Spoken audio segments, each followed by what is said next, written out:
Welcome to Mike's Motorworks, and sometimes you just got to take, well, a little break from your projects. And that's what this episode is all about. And we got a little announcement that we're going to make. You don't want to miss it. It all happens right now here on Mike's Motorworks.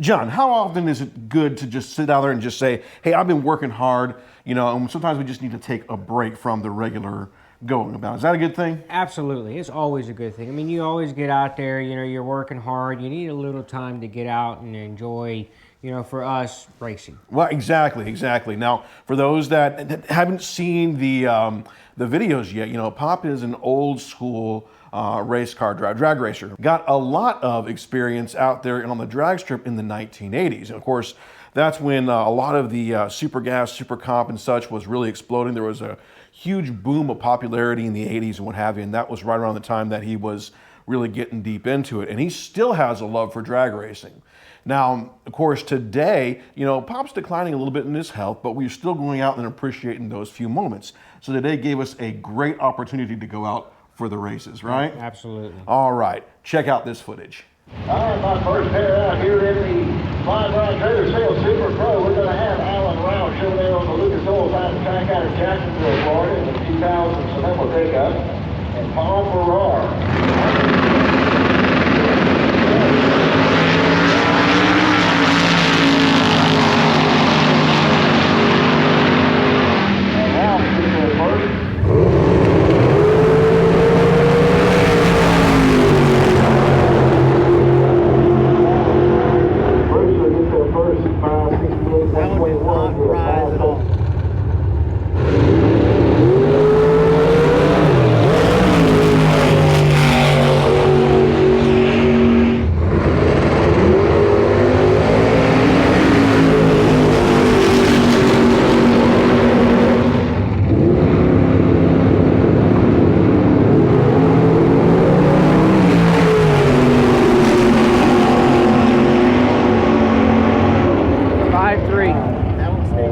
Yeah.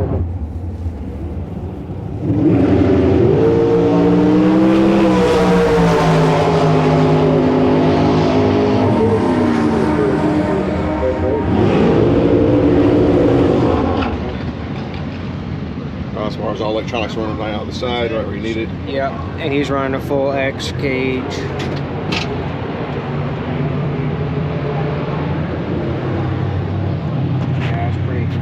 Yeah, he's got that $3,000 rear end set up. 1 and 2, overflow 3 and 4.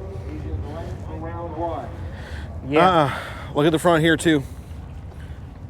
There is no S10 forward. front. Yeah, it is. That's solid S10.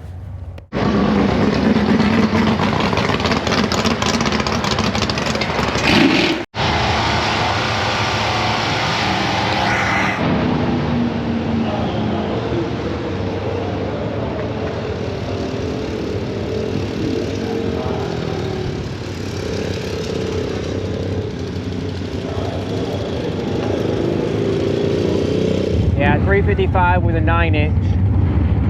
I didn't know what year he's running though. Ford. Yeah.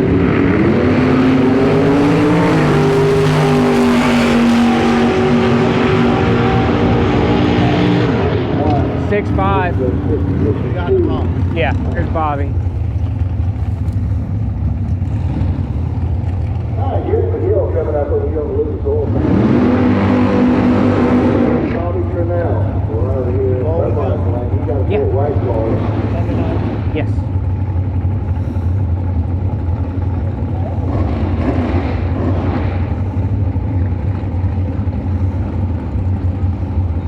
And he is running alcohol in here in this one. He is? Yeah. The other one's 114. His Roadster.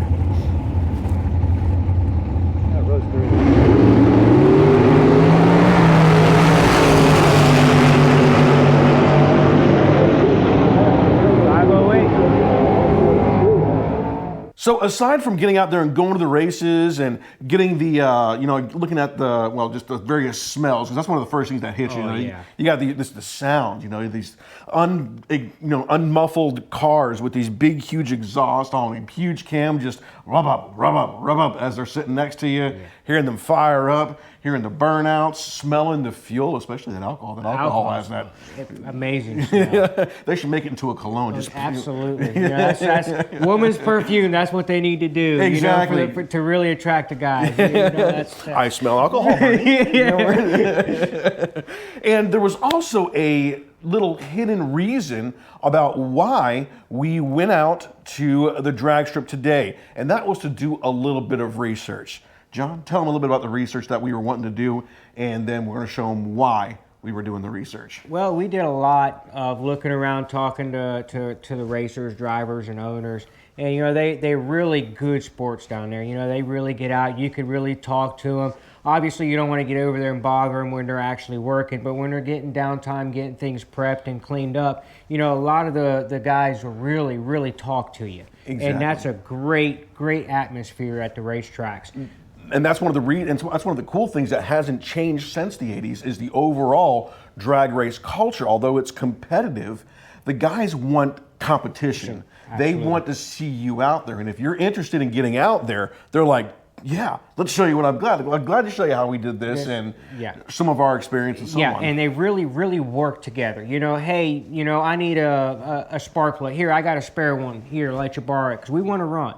We want to get out there and we want to have fun, but we also want the guys that we're running with to have a good time also. And that's a good atmosphere. And that's something that happened a little while ago. We went down to, where was it at? It was at the Gators. We went and visited Jimmy, and Jimmy needed Jimmy Stahl. He is a super comp driver, and we had taken the bowls off of his carburetor, and then one of the gaskets went bad, and we were able to go to one of his buddies and borrowed and let them use one of their gaskets, and obviously Jimmy repaid them back, gave him another gasket when he got back home or mailed it to him or whatever. But that's really the great sportsmanship of drag racing. Exactly. So what were some of the other hidden reasons why we were out there? You said research. Was there anything you were looking at specifically? Yes, a lot of setups for rear ends. Rear end. I got a big rear end. And the rear setups for the 5-links ladder bars, the upgrading to a bigger 9-inch, so you could put the big wheels and tires, the big slicks in there, 13.5, 14 wide drag slicks. Mm-hmm. And that's what we're kind of looking for, is to do a little bit of research to see what other guys are doing on a track so we can figure out what we are going to do. What we're going to do. So, for those who have been following, we have the LA-Phant motor. It's Dad's 340 stroker motor that he bored out and stroked out to 437 cubic inches. And not too long ago, we released the dyno pulls from that vehicle. And while we weren't able to pull the maximum amount that we could tuning-wise out of that motor, we're pretty confident that we need to go with larger tires for a new project that was just considered in the last, how many weeks? About 3 weeks. About the last 3 weeks it's been in talks and discussions? Since we went to the dyno. Since we went to the dyno, right? Yeah. So how in the world can we put all that power naturally aspirated? Now, we're not talking like, top fuel power, but we're talking about significant power naturally aspirated to the ground and still get a good solid launch and be competitive in, say, like bracket racing and so on and so forth. Is that right? That's right. Good deal. Let's take a step outside.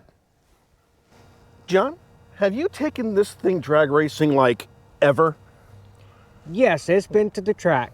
Ran twice. Ran twice. First time with a 4-cylinder motor in it, right? No, actually 3 times. I did do it with a 4-cylinder, and then we did it with the LS swap. Ah, that's right. So if you go all the way back to when we first launched the channel, we talked about doing an LS swap in a vehicle because that later led to another project that we did, right? And how did it go the last time you went into the drag races with the LS swap? Yeah, the first run was okay. The second one was a little issue. We spun a cam bearing. Spun a cam bearing, maybe because we didn't check the oil because we Oh sometimes no, the overlook oil something? was good. I just think it was I think it burned a little bit, but I think mainly when we spun the bearing, it kind of forced it out through the crankcase. Ah, very good, very good. So we basically have an LS in this thing already, right? Now, was the thing getting much traction when you took it out? Absolutely not. It had no traction at all. Even when we dropped tire pressure down, it was still hopping and spinning and just couldn't maintain any traction. And we did a little, and John did a little tie bar or tie rod, you know, kind of a tie rod attempt to fix it, but it was still hopping around something fierce, and it was rough. In fact, go ahead and show that footage.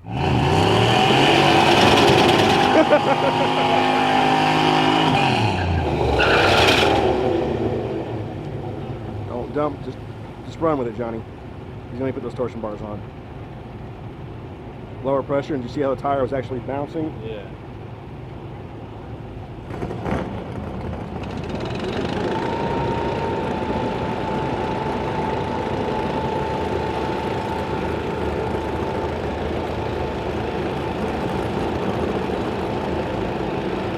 A little further. You got this. All right. Launch.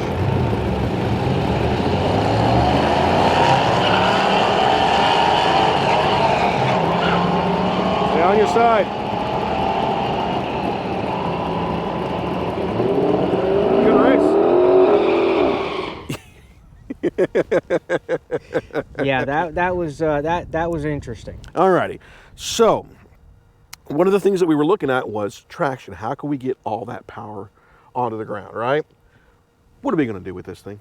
Well, what we're going to start with is we're going to gut it. We're going to tear everything apart. We're going to get the front end off. We're going to tear the inside completely apart. We're going to do a full 10-point cage, and we're gonna upgrade to either a ladder bar or 4-link rear end, and we're gonna do the full frame in the rear, and then we're gonna put the LA small block 340 in this thing. Wait a minute. You're not going to put an LS in here. You're putting a Mopar LA. Yes.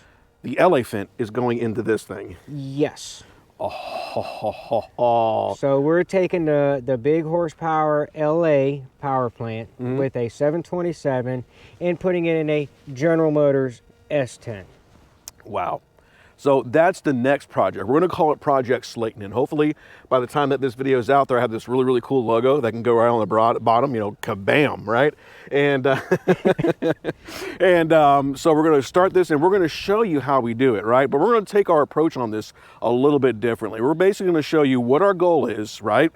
Do a project, and then show you how we did it. In other words, we introduce what needs to be changed, we make the change, and then show you and explain to you how we did it. It's a lot more quick and to the pace and at pace than some of my other stuff, so hopefully you guys will like it out there. All right, anything else you want to go talk about, Johnny? Well, I think this is really going to be a fun project. You know, getting the three of us together, Dad's motor, you know, and my truck, and just everybody getting together and working together at this thing to run at the track. You know, I think we're gonna really be nice. Hopefully, be under 9 in the quarter, not the eighth, under 9 in the quarter. Right. With the 727, we may end up being, you know, an 1/8 mile bracket car, but we're gonna shoot for under 9 in a quarter. Under 9 and a quarter. All righty. So that means it's got to lose some weight. That means we got to get the traction down, and that means we have to make some big modifications. To the frame, to where the engine is, to everything, all the way to the specifics of the drive shaft, right? Yes, even the drive shaft's going to have to be modified. It's going to have to be beefed up, shortened. Definitely going to have to go with a nicer drive shaft. There we go.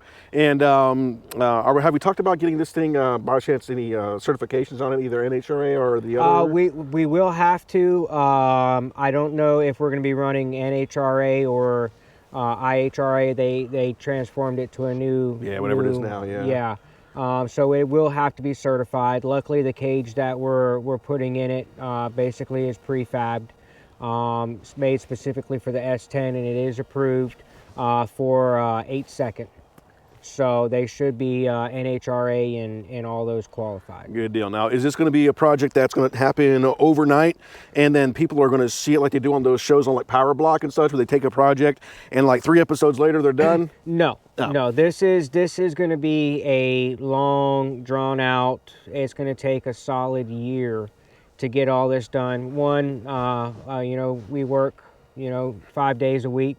You know, we work for a living, so it really becomes a weekend project. So, you know, working on it a couple hours on Saturdays, you know, Sundays, you know, is a good day for rest.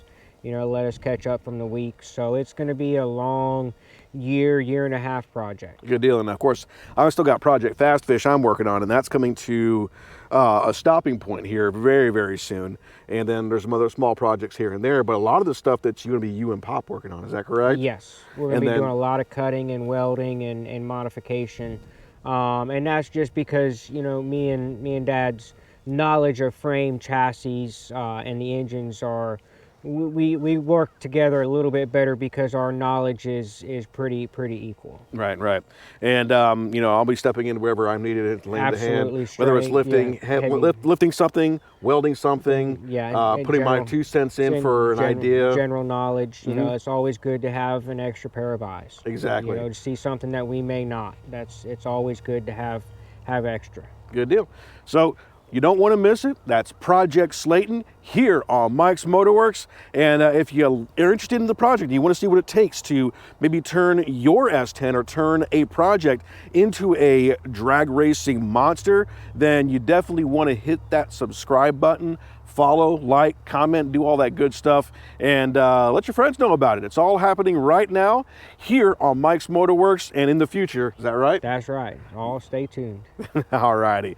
Thanks for watching. A little bit of haze. There's a Mac there. There goes Mac. Okay.